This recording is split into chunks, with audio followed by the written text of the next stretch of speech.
नमस्कार। नेपाल टेलिभिजन समाचारमा स्वागत छ। म श्वेता सिन्हा। म सुरेन्द्र पौडेल। सुरुमा आजका प्रमुख समाचार। सत्ता गठबन्धनको बैठकमा सिट बाँडफाँटबारे विभिन्न विकल्पहरूमाथि छलफल। महानगर र उपमहानगरको नेतृत्व बाँडफाँटमा भोलि सहमति जुट्ने दलहरूको विश्वास। स्थानीय तह निर्वाचन कुनै पनि हालतमा नसर्ने माओवादी केन्द्रका अध्यक्ष प्रचण्डको भनाई। गठबन्धन पुरै दृढताका साथ तयारीमा जुटेको स्पष्ट। 46 जिल्लाका लागि छापियो 95 लाख बढी मतपत्र। मतदान स्थल र मतदान केन्द्र अपाङ्ग मैत्री बनाउन स्थानीय तहलाई निर्वाचन आयोगको आग्रह। सरकारी निकाय र संस्थालाई इन्धनको खपत 20% कटौती गर्न अर्थ मन्त्रालयको निर्देशन। इन्धनको खपत न्यूनीकरण गर्न आगामी असारसम्म निर्देशन लागू हुने। अस्वाभाविक मूल्य वृद्धि हुन नदिन वाणिज्य विभागद्वारा बजारमा दैनिक 3 टोली अनुगमनका लागि परिचालन। महँगी अचाक्ली बढेको उपभोक्ताको गुनासो। धेरैको आशंका बीच चीनको सङ्घाईमा फैलिएको कोरोनाबाट मृत्यु हुनेको विवरण। पहिलो पटक सार्वजनिक। कोरोना विरुद्धको खोप नलगाएका 3 जनाको मृत्यु भएको तथ्याङ्क। र झापा सुपर लिग क्रिकेट प्रतियोगितामा विराट वारियर्स र सनराइज काकडभिट्टा विजयी। रोमाञ्चक प्रतिस्पर्धामा धुलाबारी टाइगर र बोस्टन ब्लास्टर पराजित।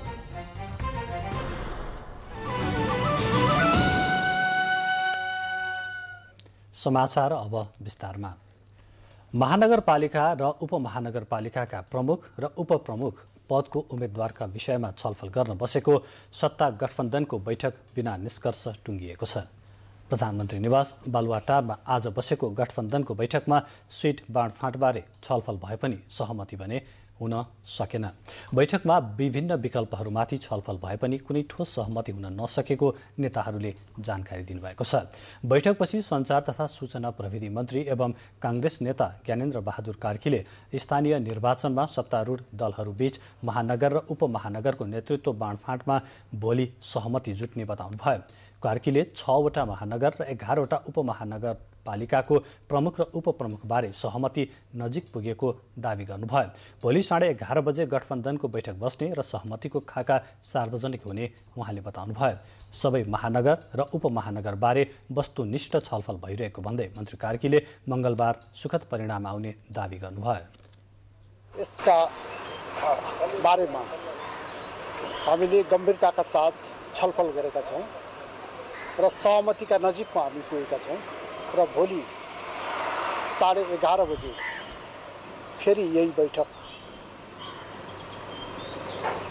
सम्माननीय प्रधानमन्त्रीजीको अध्यक्षतामा आज जसरी बस्यो भोलि पनि 11:30 बजे हाम्रो बैठक बस्नेछ र मलाई विश्वास छ भोलि तपाईँहरूलाई म सहमति यो ठाउँमा यसरी सहमति भयो भन्ने कुरा म तपाईँहरूलाई जानकारी गराउने। समग्र रूपमा सबै ठाउँमा हाम्रो सहमतिको हामी नजिक पुगेका छौँ र यसलाई अन्तिम रूप दिनका निमित्त फेरि हामी भोलि 11:30 बजे बस्दैछौँ।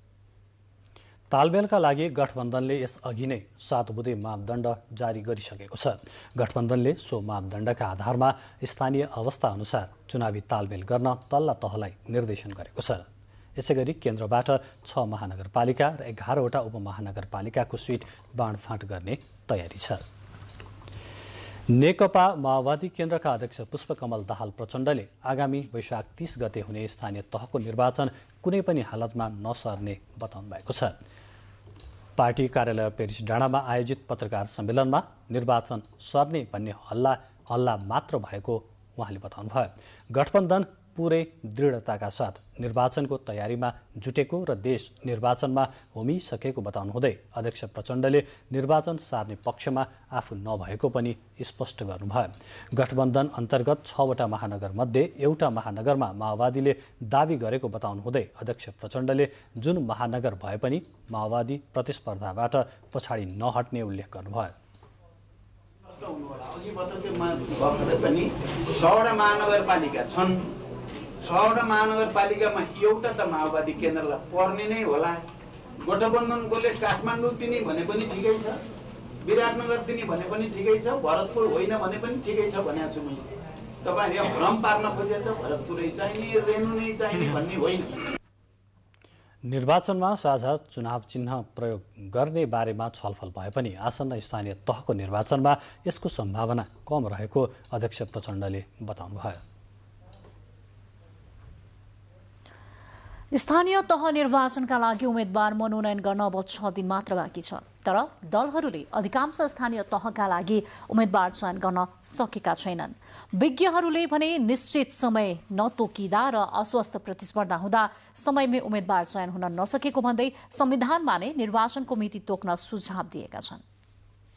यसबेला राजनीतिक दलभित्र निर्वाचन कसरी जित्ने, चुनावी घोषणा पत्रमा के विषय समावेश गर्ने र चुनावी रणनीति कसरी तयार गर्ने भन्दा पनि कसलाई उम्मेद्वार बनाउने भन्ने विषय मुख्य र पेचिलो बनेको छ।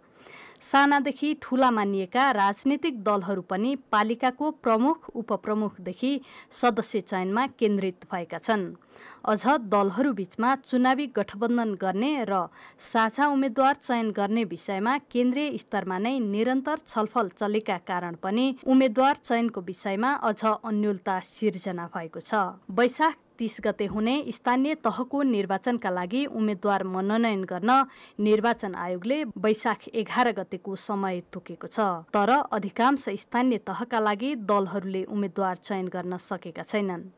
निर्वाचन आयोगमा दर्ता भएका 111 वटा दलहरू मध्ये अधिकांश दलले समयमै उम्मेद्वार चयन गर्न नसक्नु कतिपय अवस्थामा दलहरूकै असक्षमता भएको विज्ञहरू बताउँछन्। दलहरू लस्ट भन्छु हराए जस्तो लागिरहेछ अहिलेको अवस्था हेर्दाखेरि, किनभने अन्यल छ, अन्यलभित्रको इलेक्सनमा जाँदैछ। पद्धति र प्रणालीभित्र दलहरू चल्दाखेरि यो अवस्था आउने थिएन। संविधानले नै स्थानीय तहको कार्यावधि 5 वर्ष तोकेको छ। तर निर्वाचनको मिति कहिले गर्ने भन्ने विषयमा यकिन तोकिएको छैन।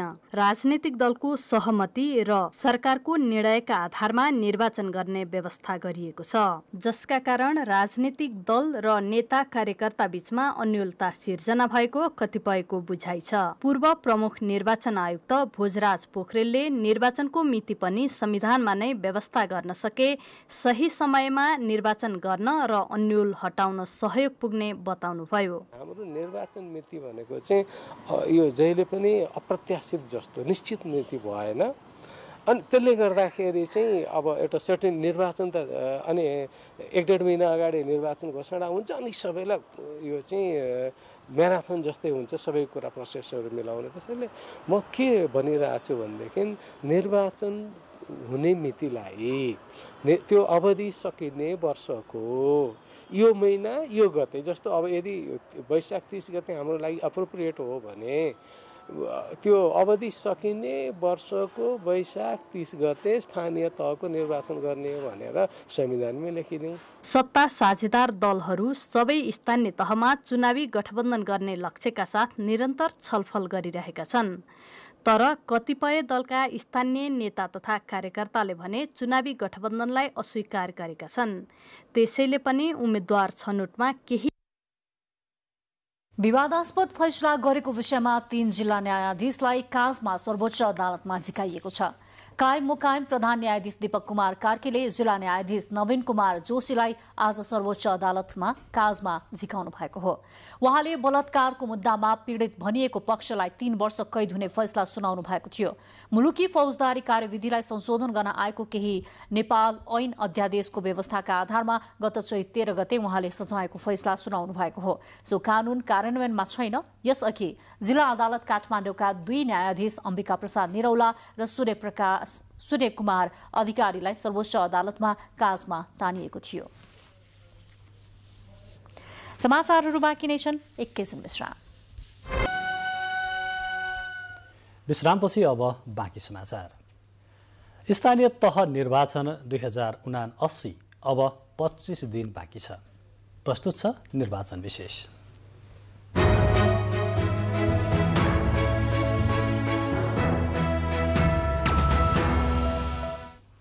निर्वाचन आयोगले आसन्न स्थानीय तहको निर्वाचनका लागि 46 जिल्लाको मतपत्र छपाईको काम सकिएको जनाएको छ। आयोगले हालसम्म 46 जिल्लाका लागि 95,25,000 मतपत्र छपाई कार्य सकिएको जानकारी गराएको हो। यस पटकको निर्वाचनका लागि आयोगले 1,94,00,000 थान मतपत्र छपाई गरिने बताएको छ। मतपत्र छपाईको कार्य जनक शिक्षा सामग्री केन्द्रमा हुँदै आएको छ। त्यसैगरी आयोगले निर्वाचनमा मतदान स्थल र मतदान केन्द्र अपाङ्ग मैत्री बनाउन संघीय मामिला मार्फत स्थानीय तहलाई आग्रह गरिएको जानकारी दिएको छ। निर्वाचनका लागि आवश्यक 1,94,00,000 थान मतपत्र मध्ये आजसम्म 46 जिल्लाको 95,25,000 थान मतपत्र छपाई सम्पन्न भएको छ। निर्वाचन आयोगले स्थानीय तह निर्वाचन सम्बन्धी सम्पूर्ण गतिविधि र सूचनाको सहज रूपमा जानकारी दिन 79 वैशाख 1 गतेदेखि हरेक दिन स्थानीय तह निर्वाचन बुलेटिन प्रकाशन गरिरहेको छ। बुलेटिन आयोगको वेबसाइटमा उपलब्ध छ।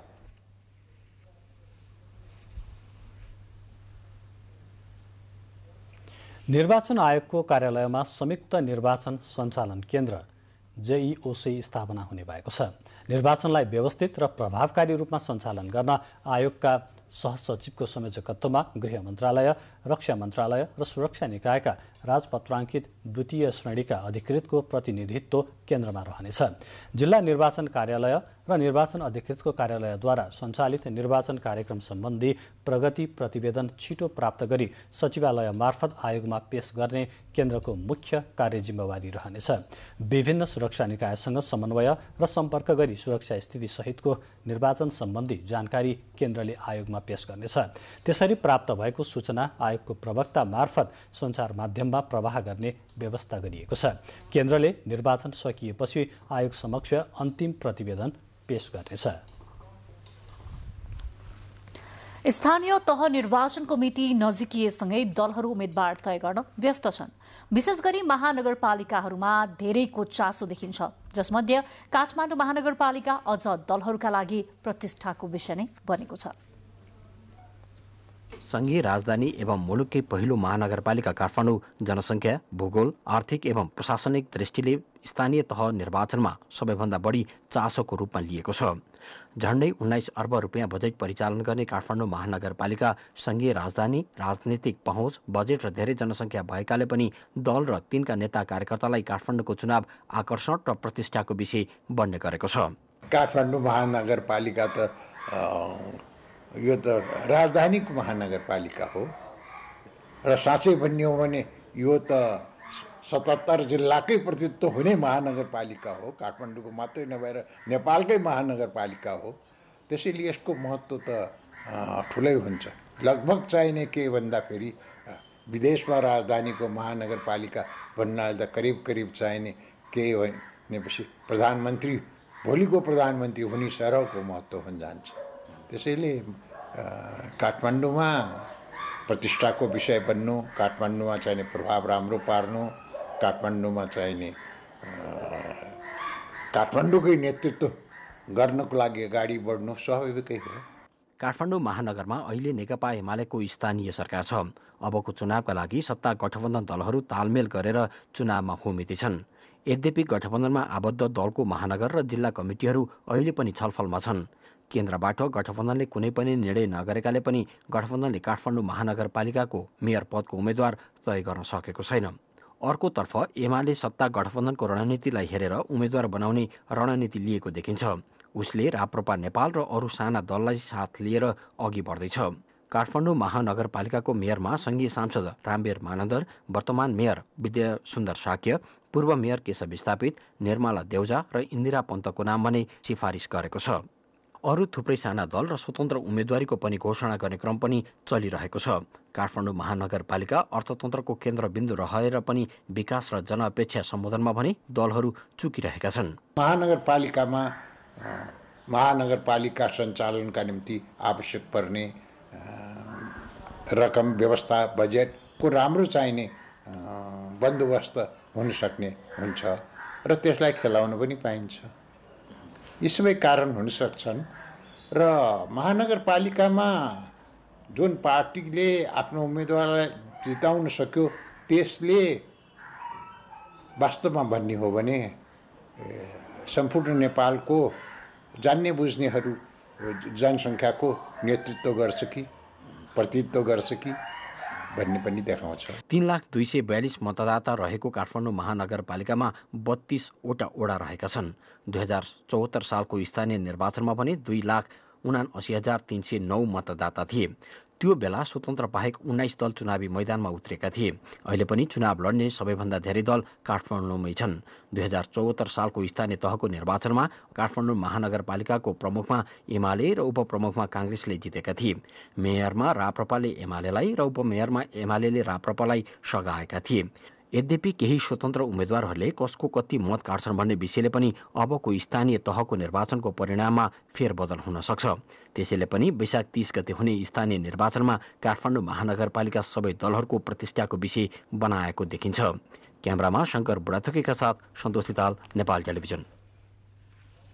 निर्वाचन आयोग र सबै राजनैतिक दलका गतिविधि स्थानीय तह निर्वाचन केन्द्रित रहेकाले मुलुकको वातावरण निर्वाचनमय बनेको छ। यसै सन्दर्भमा महानगर समेत रहेका चितवन र पर्साको चुनावी गतिविधिमा केन्द्रित भएर हामीले प्रत्यक्ष कुराकानी गर्दैछौँ र यस क्रममा चितवनबाट संवाददाता राजेन्द्र आचार्य र पर्सा संवाददाता विजय महतो हामीसँग प्रत्यक्ष जोडिनु भएको छ।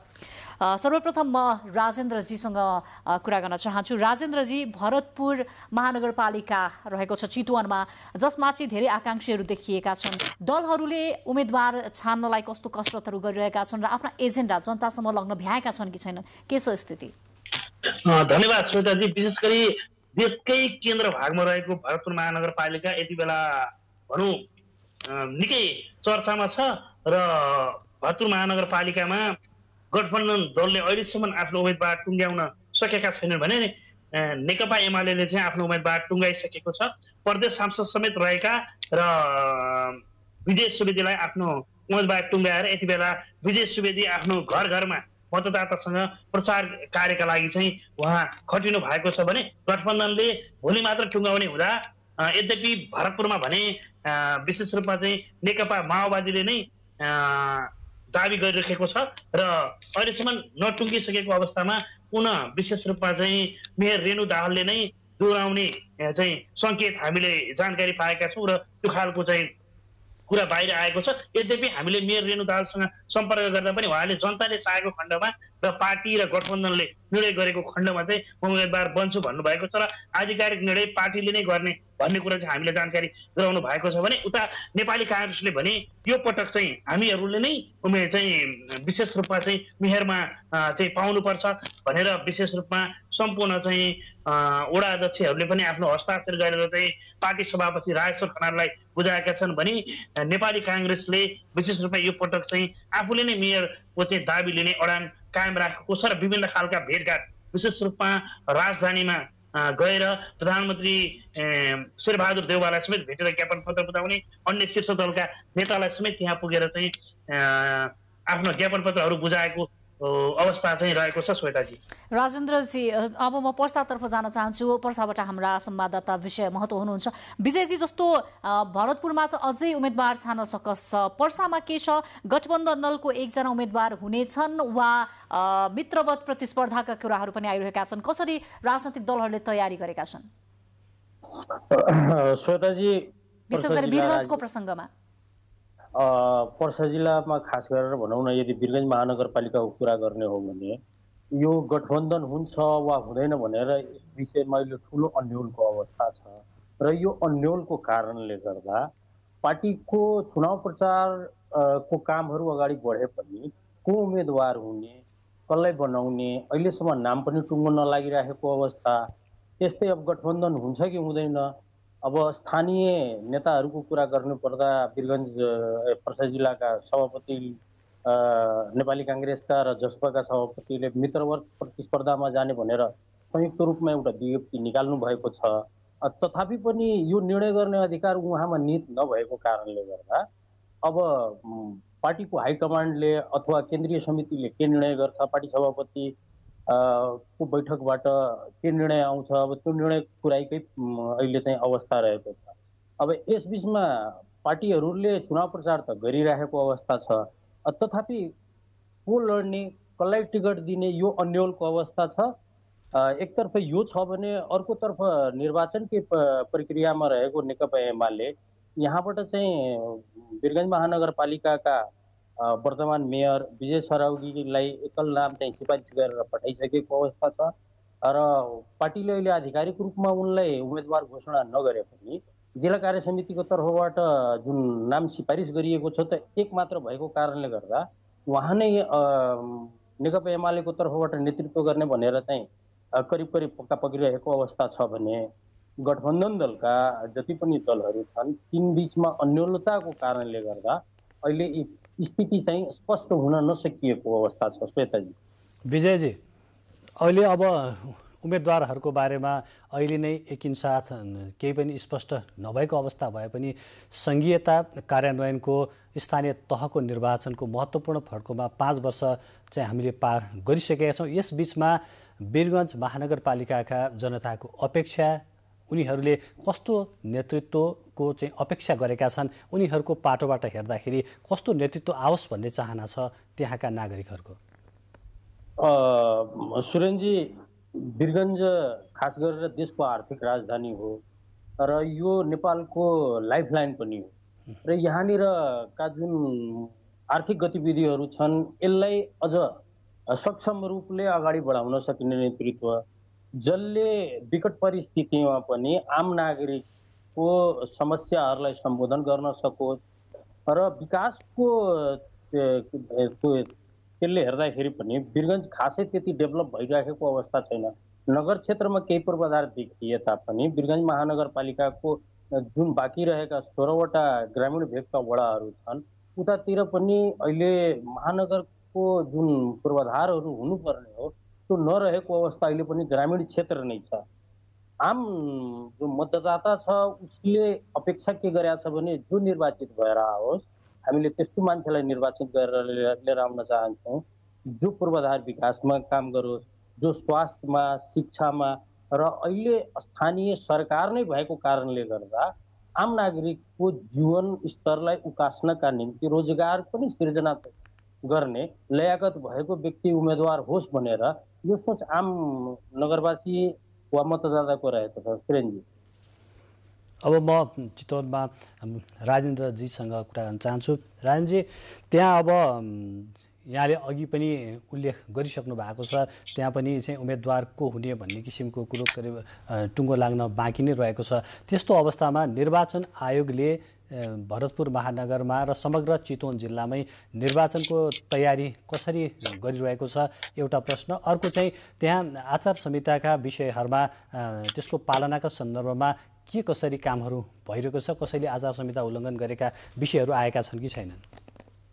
जस्तो सुरेनजी, तपाईँलाई धन्यवाद दिन चाहन्छु। विशेष त चितवनमा 7वटा स्थानीय तह रहेको छ, एउटा महानगरपालिका, एउटा गाउँपालिका र अन्य नगरपालिका रहेका छन् र जसमध्ये अन्य पालिकामा समेत उम्मेदवारहरू चाहिँ अहिलेसम्म चाहिँ चर्चामा मात्र आएका छन् भने दुवैतिरबाट।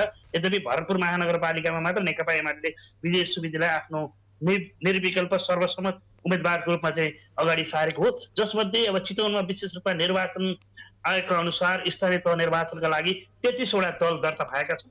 यसअघिको तुलनामा यसपटक जिल्लामा राष्ट्रिय मान्यता प्राप्त दल 33वटा चाहिँ दर्ता भएको हो।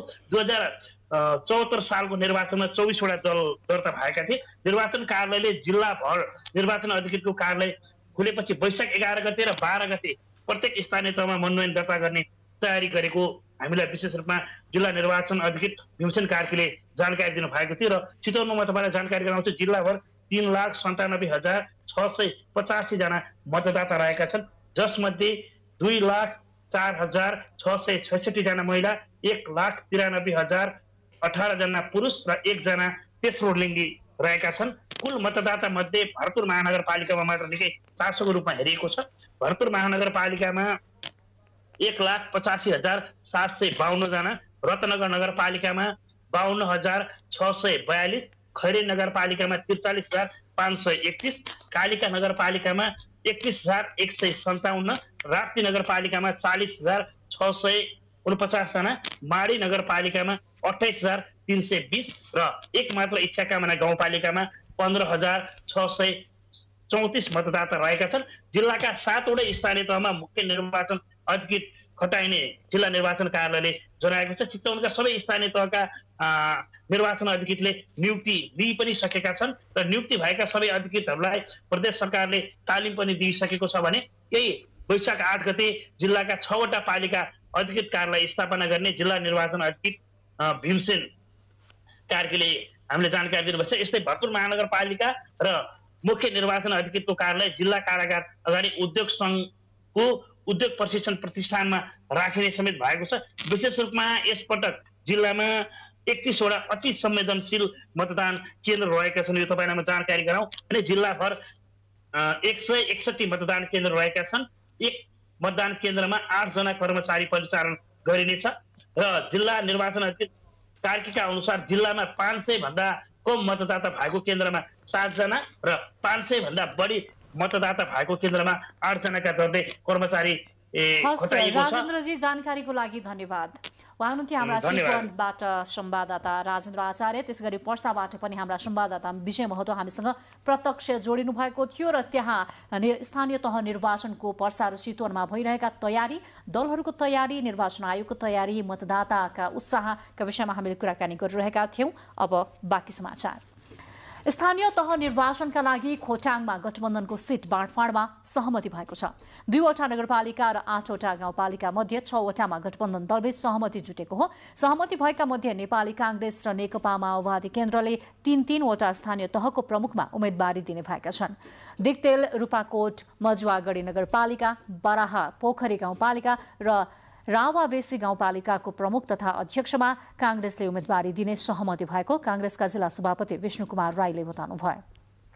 माओवादीले जन्तेढुङ्गा गाउँपालिका, खोटेहाङ गाउँपालिका र ऐसेलु खड्क गाउँपालिकामा अध्यक्ष पदमा उम्मेदवारी दिने सहमति जुटेको छ। उपप्रमुख तथा उपाध्यक्ष र अन्य पदहरूमा गठबन्धनका तर्फबाट कांग्रेस र माओवादीका साथै नेकपा एकीकृत समाजवादी, जनता समाजवादी र राष्ट्रिय जनमोर्चाले साझा उम्मेद्वार प्रस्तुत गर्ने भएका छन्।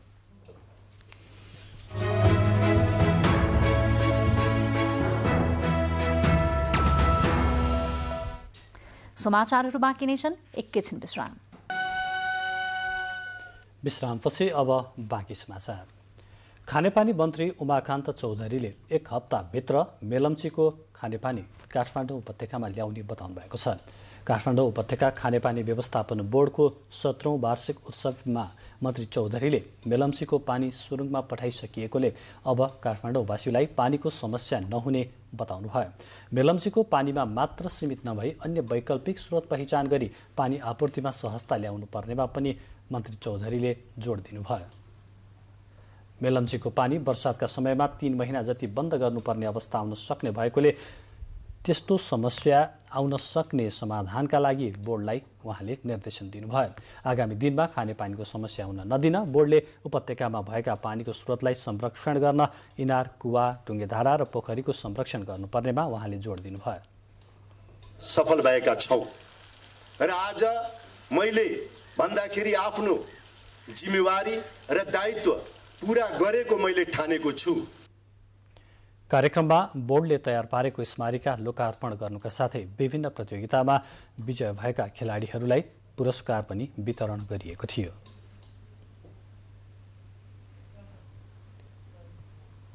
राष्ट्रिय जनस्वास्थ्य प्रयोगशालाले कोभिड-19 को महामारीमा स्थापना भएका प्रयोगशालाहरूको अनुभव आदान प्रदान गर्ने उद्देश्यले पोस्टर वाल्क कार्यक्रम आयोजना गरेको छ। प्रयोगशाला परिसरमा आज आयोजित पोस्टर वाल्कमा देशैभरका 82 प्रयोगशालाले महामारीमा आफूले गरेका कामहरूको संक्षिप्त विवरण सहितको पोस्टर राखेका थिए। विश्व स्वास्थ्य संगठनको सहकार्यमा भएको कार्यक्रममा देशको विभिन्न स्थानमा स्थापना गरिएको कोभिड-19 को PCR परीक्षण गर्ने प्रयोगशालाका प्रतिनिधिहरूले आफ्नो अनुभव आदान प्रदान गरे। राष्ट्रिय जनस्वास्थ्य प्रयोगशालाकी निर्देशक डाक्टर रुना झाले महामारीको कठिन परिस्थितिमा सिक्दै अनुभव हासिल गर्दै काम गरेकाहरूको अनुभवले नेपालमा जस्तो सुकै परिस्थितिको सामना गर्न सकिन्छ भन्ने आत्मविश्वास बढाउन कार्यक्रम सफल भएको बताउनुभयो।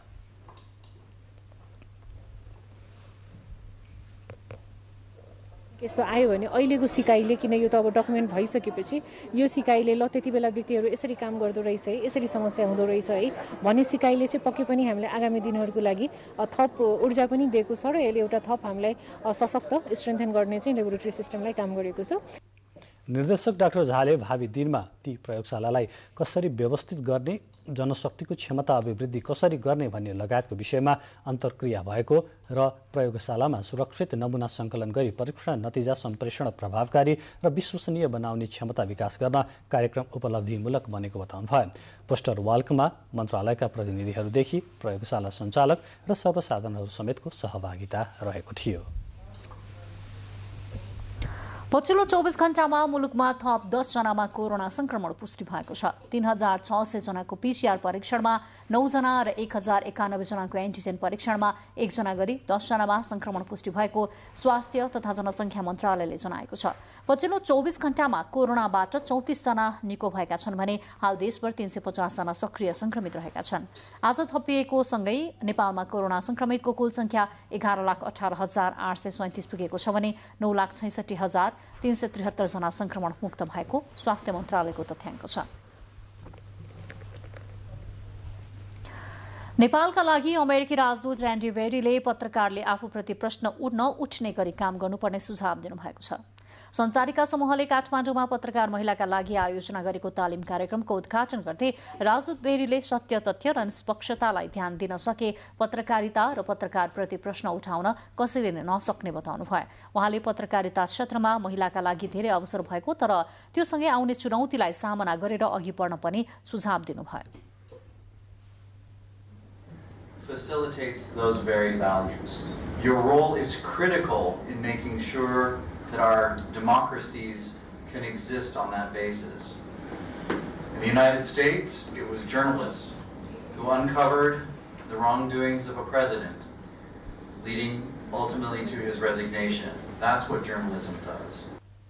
कार्यक्रममा पूर्व सूचना आयुक्त यशोदा तिमल सिन्हाले परम्परागत सोचाइ र व्यवहारका कारण हरेक क्षेत्रमा महिलाको पूर्ण सहभागिता हुन नसकेको बताउनुभयो। उहाँले नेपालमा महिलाको क्षेत्रमा धेरै सकारात्मक परिवर्तन भए पनि त्यसलाई थप उचाइमा पुर्याउनु पर्ने आवश्यकता औल्याउनुभयो। त्यो चान्चुने पनि छैन। छोटो समयमा जुन प्राप्ति हामीले गर्यौं त्यो प्रशंसा गर्न लायक छ। खाली हामी बेस क्याम्पमा पुग्यौं, टपमा सगरमाथाको टपमा पुग्न बाँकी छ। कार्यक्रममा सञ्चारिका समूहका अध्यक्ष विमला तुम्खेवाले महिलाको सहभागितासँगै नेतृत्व क्षमता पनि विकास गर्नुपर्ने आवश्यकता रहेको बताउनुभयो। सञ्चारिका समूहले आयोजना गरेको तालिममा देशभरका 20 जना पत्रकार महिलाको सहभागिता रहेको छ। अहिले तपाईँ नेपाल टेलिभिजनको राति 8 बजेको समाचारका साथमा हुनुहुन्छ। समाचार बुलेटिनमा प्रमुख समाचार पुनः एकपटक।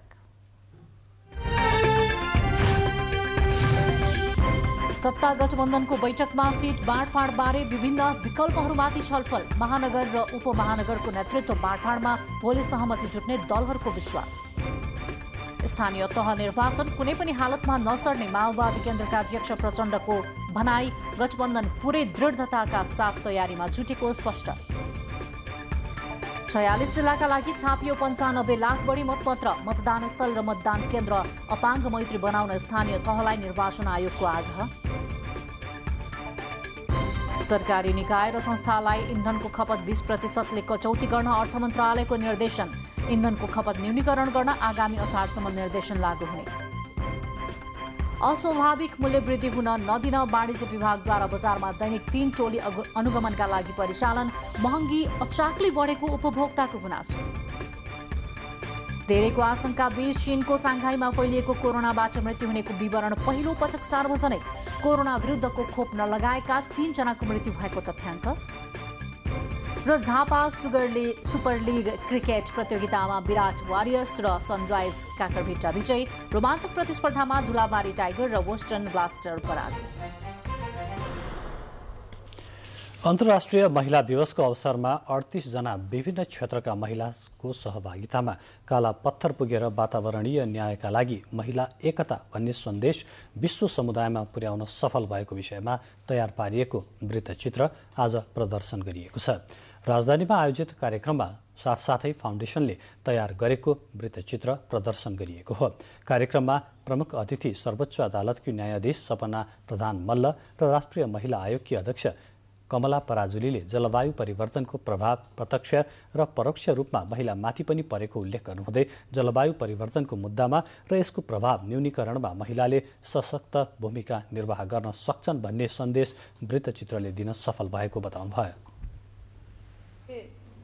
पदयात्रामा त्यो पनि पूर्व तयारी बिना, पूर्व अभ्यास बिना थुप्रै चुनौतीको साथ पनि सफल हुन सक्छन् भन्ने कुरा स्थापित गरेको छ। फाउन्डेसनकी अध्यक्ष प्रजिता कार्कीले कालापत्थर पुगेर महिलाहरूले जलवायु परिवर्तनको मुद्दामा सशक्त आवाज उठाउने र विश्व समुदायको ध्यानाकर्षण गर्ने उद्देश्यले काठमाडौँदेखि कालापत्थर पैदल यात्रा गरेको बताउनुभयो। अध्यक्ष कार्कीले सातै प्रदेशमा जलवायु परिवर्तन र यसका प्रभाव न्यूनीकरणका लागि महिला सचेतना बढाउन अभियान सञ्चालन गर्ने पनि बताउनुभयो। नुवाकोटको भैरवीमा वैशाख पूर्णिमाको विशेष अवसरमा मनाइने सिन्दुरे जात्रा मनाइएको छ। 500 वर्ष पुरानो मानिने सो जात्रा 2 वर्षसम्म कोरोना महामारीका कारण रोकिएको थियो। लामो दूरीको रथयात्रा गरिने सिन्दुरे जात्रा 1.5 महिनासम्म नुवाकोटको भैरवी र जलपादेवी मन्दिरमा भव्य रूपमा लाग्ने गरेको छ।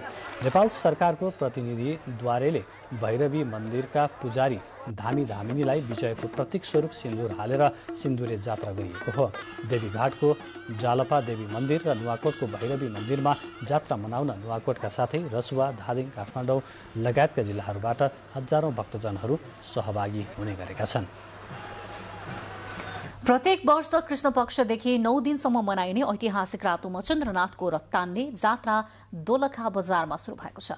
भीमेश्वर नगरपालिका 2 को डोकुलुङमा रहेको रातो मचन्द्रनाथलाई पूर्णिमाको दिन दूधले नुहाएर पिङ्गल टोलमा मूर्तिलाई बाजागाजा सहित रथारोहण गरिएपछि रथ तान्न शुरू गरिन्छ। मल्लकालीन सभ्यताको रूपमा तत्कालीन मल्ल राजा जयदेवले शुरू गरेको यो जात्राले रोग व्याधि नलागोस्, देशमा खडेरी नपरोस्, अनिकाल नपरोस्, देश र जनतालाई कुनै पनि विपत्ति नपरोस् भन्ने कामना गर्ने चलन रहेको छ।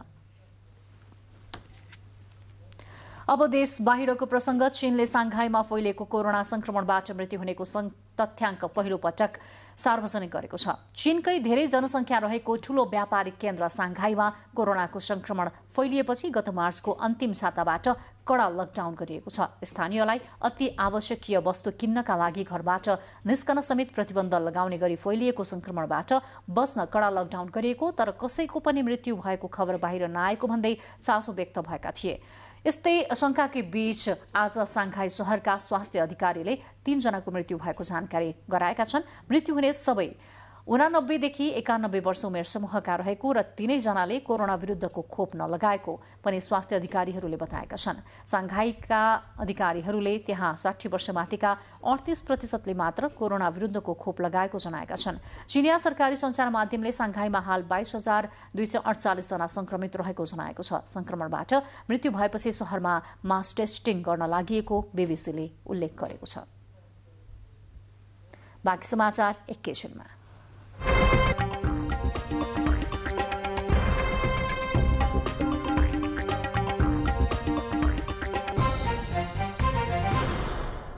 अब आर्थिक समाचार।